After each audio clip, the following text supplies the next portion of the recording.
Siguro pinag-iisipan nilang mabuti, paano natin gagawa ng paraan ito? Paano ihinto ito, di ba? Opo. Ang iniisip mo, kailangan bago matapos yan, ay dapat lumitaw yung mga mastermind. Ayun na. Yes po. Kaya nga nag-imbestiga. Yun ba yung gusto nila? Ngayon, kung ayaw nila, yung iniisip mo, hindi nga nila alam kung paano ngayon ang gagawin nila. Bakit parang naantala? Bakit ano ba? Saan pa tayo pupunta? Opo. Paano ba isasara ito? Oho. Hindi mo pwedeng isara yan nang wala kang naipalilitaw ng mga malalaking isda. Ngayon, kung ikaw naman gusto mo lang sap-sap, o di, hinto mo na. Dahil matatapos ang taon, hindi natin siguro maiiwasang sabihin at itanong sa inyo, Sen, na ano nang nangyari sa investigasyon sa flood control? Kasi una, sa Senate, ang sabi... Di ba dapat palitan natin ng sistema kung minsan? Palagi na lang akong tinatanong niya, kung kayo naman tanongin ko, halimbawa. Hindi ko kami nakakapasok ng Senado. Hindi pa kami nananalo. Hindi mo kinakailangan maging senador kayo. Halimbawa, baliktarin natin. Kasi kung minsan ako nalalagay sa sa chopping board, di ba? Oo nga, kasi kayo ang... Hindi, pero may ang tinatanong mo. Ano yung status ng yung controversial investigasyon natin, di ba, sa flood control anomaly, parang biglang nawala eh. Alam naman ninyo yun, tinatanong nyo pa. Ano ba, Sen, sa ICI? Yung ICI mukhang naubusan ng member, O kasi si Pahardo mag-resign na rin by 31. Pahardo, Magalong, Singson. Mukhang Ilan na natira? Andy Reyes lang natira. plano nila para maitigil. Ganun ho ba? Ako sa bagay. Hindi nga kasi, kagaya ng binabanggit natin, ang nangyari, masyadong maanomalya ang problema na idinulot ng flood control na yan. Ngayon, siguro sa kabiglanan ay hindi nila malaman kung paano na nila ngayon ihinto. Kung ihinto nga nila, paano nila ihinto yan? Nang walang... mabuti pa kami, palagi ko sinasabi. Ako nakagawa na ako ng report Oo, yun sa inyo po. Oo. Kahit ano pang mangyari dyan, basta kami, nakagawa na kami ng report.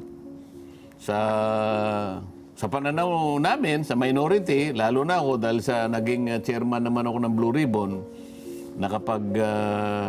nakapagdinig naman kami ng mga ilang buwan, ano? Oho. At maging nung panahon nung pumalit sa akin. At sa akin palagay, sapat na yung nakita ko. Maliban na lang nung nagkaroon ng iba pang mga issue na lumitaw. Dahil nagsalita ang maraming mga nadamay dyan sa sa usapin na yan. Siguro pinag-iisipan nilang mabuti, paano natin gagawa ng paraan ito? Paano ihinto ito, di ba? Opo. Ano ba iniisip mong dapat na gawin nila? Hindi kasi parang wala hong period eh. Hindi konklusyon, natapos. At walang rekomendasyon ang kasalukuyang nag-iimbestiga kung ano gagawin doon sa mga nasangkot sa usapin ng flood control, Sen.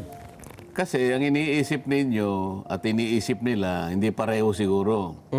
Kasi ikaw, Nelson, Jen, ang iniisip mo, kailangan bago matapos yan, ay dapat lumitaw yung mga mastermind. Ayun na. Yes po. Kaya nga nag-imbestiga. Yun ba yung gusto nila?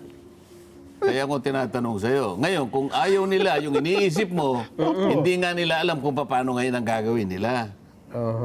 Sinasagot ko lang yung tanong mo Bakit parang naantala? Bakit ano ba? Saan pa tayo pupunta? Paano ba isasara ito? Hindi mo pwedeng isara yan nang wala kang naipalilitaw ng mga malalaking isda. Sa kauna-unahang araw pa na pagdinig dyan, sinabi ko na ang dapat na makita natin yung malalaking isda. Yes po.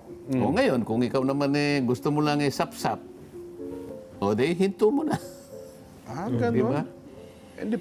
Ang dami nang nagsasalita ngayon paano mo pa uuwiin si Saldico? Wala na. Yun lang pag-uwi ni Saldico, malaking problema pa Ayun na nga po. Wala paano uuwi yun? At paano basta-basta uuwi yun nang hindi malalagay sa kapahamakan ng kanyang buhay? Ilang tao ang interesado sa kanya sa dami ng nalalaman niya. Totoo. Nagkasanga-sanga na yan.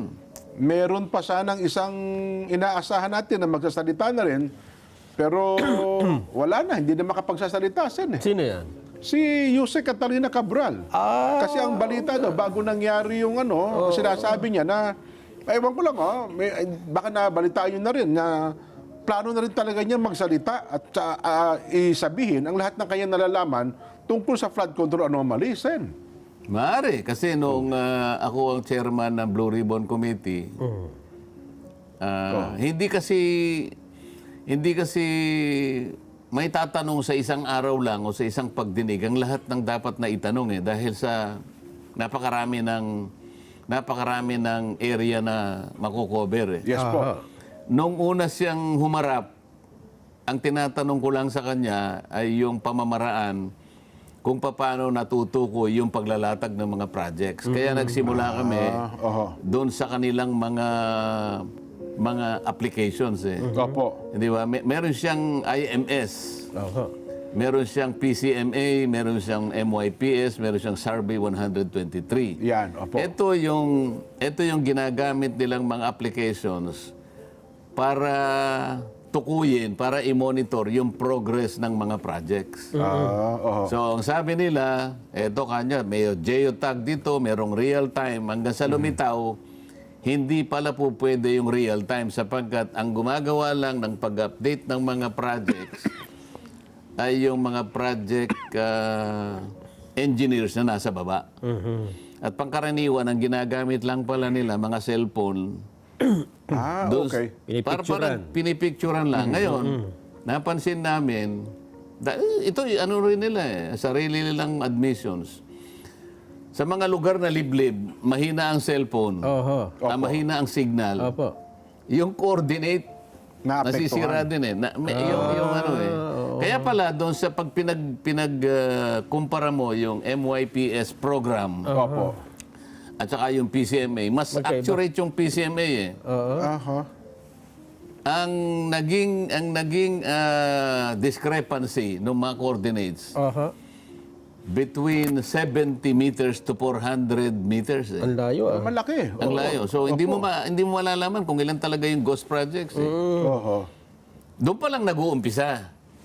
So hindi pa tapos doon, pero halos yung mga ibang tanong, naitanong ko na, pero kukunti ang naisagot doon.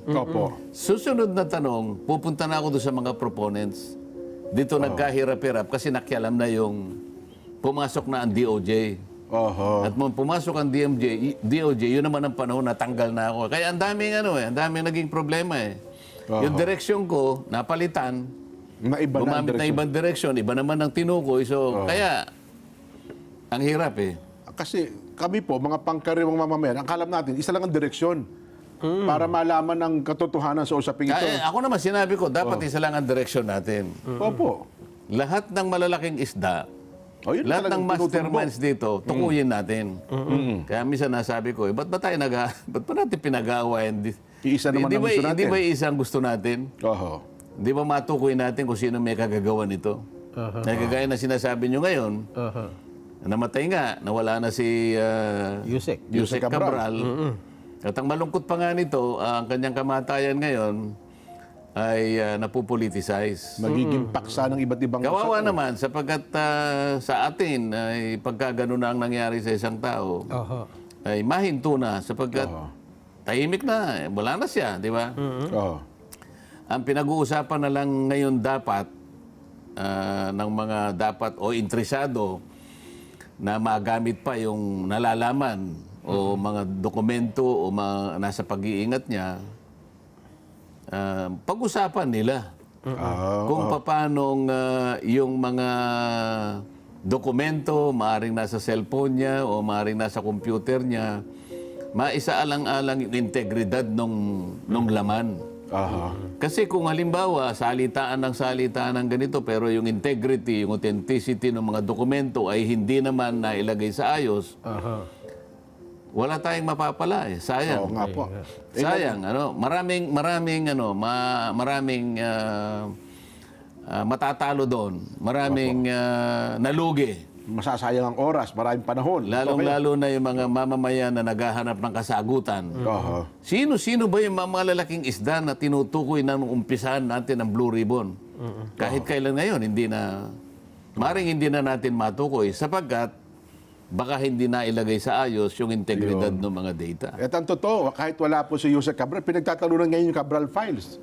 Dahil sa kayo na narinig ko, napanood ba? Kaya nga, kung walang Nagpa-press con si katapusang Kung yan. pagtatalo, hindi maganda eh. Ayun. Ang sana ay huwag pagtalunan niya, malagay sana sa isang proseso na masinop, di ba? Ebidensya kasi yan Hindi siya dapat makukurap. Oho. Kapag nakurap yan, namanipula yan, lalong magkakagulo yan. Kasi maglalagay sila ng datos na hindi totoo para lang makaiwas si ganito, yung mga ganyan. Ayun. So, yan ang dilema natin ngayon. Oho.